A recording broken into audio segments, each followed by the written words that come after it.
आजादी का अमृत महोत्सव।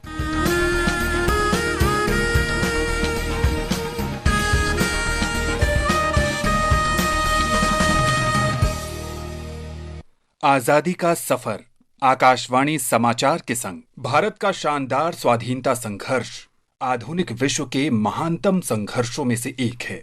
आकाशवाणी आपके लिए रोजाना ला रही है इस शानदार संघर्ष की झलक।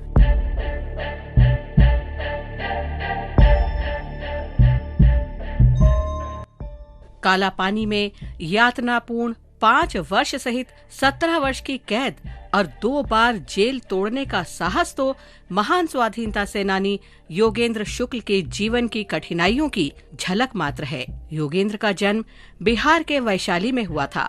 उन्होंने उत्तर प्रदेश और पंजाब में काम कर रहे अन्य क्रांतिकारियों के सहयोग से क्रांतिकारी गतिविधियां शुरू की। योगेंद्र शुक्ल कई वर्ष तक हिंदुस्तान सोशलिस्ट रिपब्लिकन एसोसिएशन में भगत सिंह और बटुकेश्वर दत्त के वरिष्ठ सहयोगी, मार्गदर्शक और प्रशिक्षक रहे। उन्होंने बिहार में संगठन बनाने का फैसला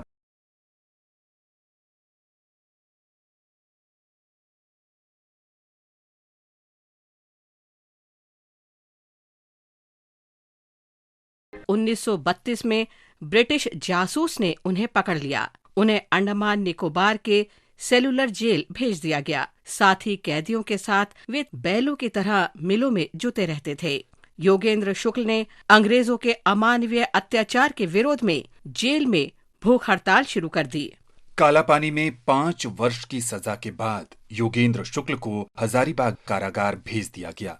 मार्च 1938 में वो जेल से रिहा हो गए।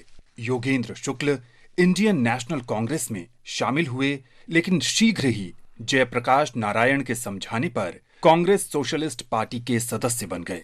ऑल इंडिया किसान सभा की सेंट्रल कमेटी के सदस्य बनने के बाद 1940 में योगेंद्र शुक्ल को फिर गिरफ्तार कर लिया गया।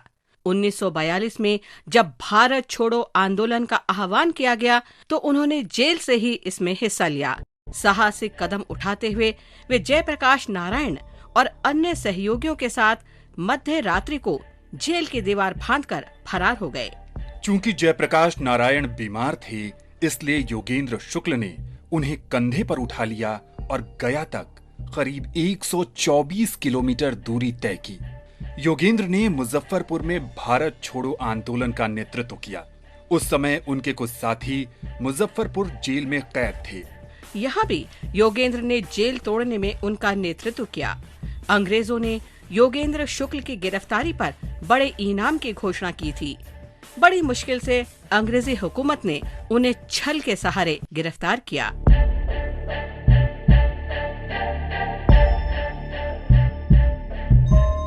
(1946) में स्थानीय सरकार के दबाव में अंग्रेजों ने बाद में उन्हें रिहा कर दिया। स्वतंत्रता के बाद 1958 में योगेंद्र शुक्ल को बिहार विधान परिषद के लिए मनोनीत किया गया। वे 1960 में मृत्यु पर्यंत गरीबों के हित के लिए सक्रिय और मुखर रहे। राष्ट्र के लिए उनके प्रेम और समर्पण को याद रखना ही संभवतः मातृभूमि के महान सपूत को सच्ची श्रद्धांजलि है।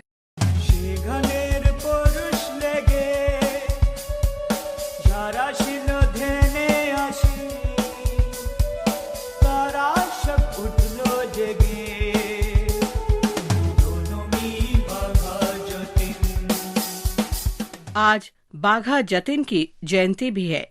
जतेंद्र नाथ का जन्म अविभाजित बंगाल के नदिया जिले में हुआ था। उन्हें बाघा इसलिए भी कहा जाता था क्योंकि उन्होंने रॉयल बंगाल टाइगर से लड़कर गांव वालों को बचाया था और कटार से बाघ को मार गिराया था। श्री अरबिंदो ने जतिन को सीक्रेट सोसाइटी बनाने का निर्देश दिया। वो सीक्रेट सोसाइटी जुगांतर के नाम से जानी गई और बाघा जतिन उसके कमांडर इन चीफ बने। जतिन ने अनेक युवाओं को प्रेरित किया। उन्होंने कहा था, आमरा मोरबो जगत जाग पे, मतलब हम राष्ट्र को जगाने के लिए बलिदान देंगे।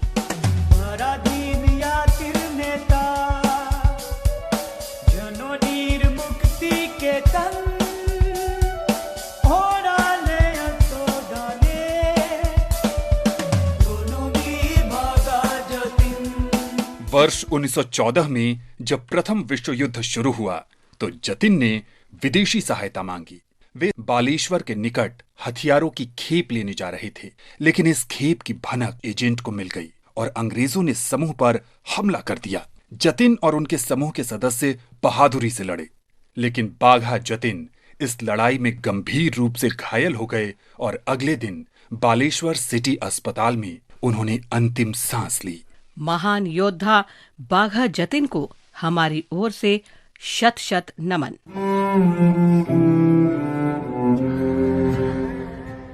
आज बस इतना ही। आजादी का सफर आकाशवाणी के संग। कल फिर मिलेंगे नई कड़ी के साथ।